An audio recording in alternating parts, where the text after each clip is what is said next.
Most of the time, we're called out for you got a leak. Water showing up in the So yard. I guess I did skip over that part of it. But so the big issue with where most pipe pools are sold is there was a material in the late 80s, early 90s called Quest. It was the grandfather of PEX.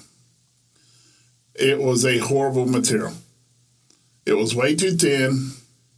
It had horrible UV ratings, so if it set out at a supply house for any period of time because it was so thin and it was dark blue, so the UVs ate it up. But the thickness of it was really the big issue. So every house built in the late 80s, early 90s was just about guaranteed to have Quest. And Quest had a big lawsuit in the 90s, class action lawsuit, put them out of business. For years, up and even into the early 2000s when I started plumbing, you still could buy fittings for it and repair it. Now that every supply house, every warehouse, every distribution center is out of those. Stock is gone. Yep. There is no true Quest fitting.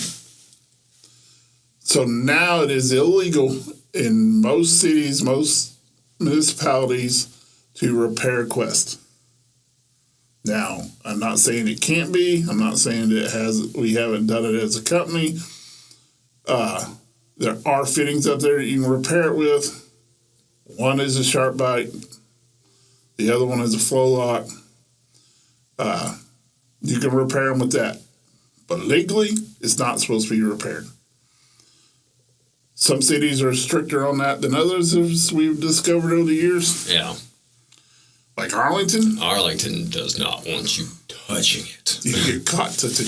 You dig in a sewer line and you nick the water line, you're replacing the water line. Yeah. West water line. Yeah. They only, they come out there. They come out there and they see a repair done to that Quest line. They're red tagging you until you replace that water line.